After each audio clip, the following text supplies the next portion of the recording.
Munugode Congress MLA Komatireddy Rajagopal Reddy కీలక వ్యాఖ్యలు చేశారు. తెలంగాణ నుంచి ప్రయత్నిస్తోంది ఎమ్మెల్యేల నియోజకవర్గాలకు నిధులు ఇవ్వట్లేదని ఆవేదన వ్యక్తం చేశారు. మంత్రుల నియోజకవర్గంలో మాత్రమే బిల్లులు వస్తున్నాయని, ప్రభుత్వం అంటే మంత్రులు మాత్రమే కాదని కామెంట్ చేశారు. నిధుల కోసం మంత్రులు సీఎం చుట్టూ తిరగాల అని ప్రశ్నించారు. కాంట్రాక్టర్లు బిల్లులు లేవని చెప్పి ఎప్పుడు అడిగినా పనులన్నీ ఆపేసారు అధ్యక్ష. ప్రస్తుతానికి డిండి లిఫ్ట్ ఇరిగేషన్ స్కీమ్ వర్క్స్ మొత్తం ఆగిపోయినాయి అధ్యక్ష. చెప్తా, నాకేం భయం లేదు. అధ్యక్ష ఏమంటారు అంటే, నేను అధికార పార్టీ ఎమ్మెల్యేకి ఒక మాట చెప్తున్నావు బాధతోటి అధ్యక్ష.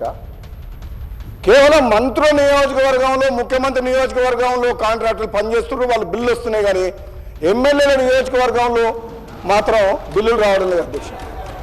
ఇది ఎందుకు? ఎమ్మెల్యే లేకుంటే ముఖ్యమంత్రి మంత్రి ఉన్నారు అధ్యక్ష. ఈ ప్రభుత్వం ఉందా? ఈ ఎమ్మెల్యేలు అందరూ కలిస్తేనే ప్రభుత్వం, గవర్నమెంట్ ఫామ్ అయింది. గవర్నమెంట్ ఫామ్ అయితేనే ముఖ్యమంత్రి మంత్రులు.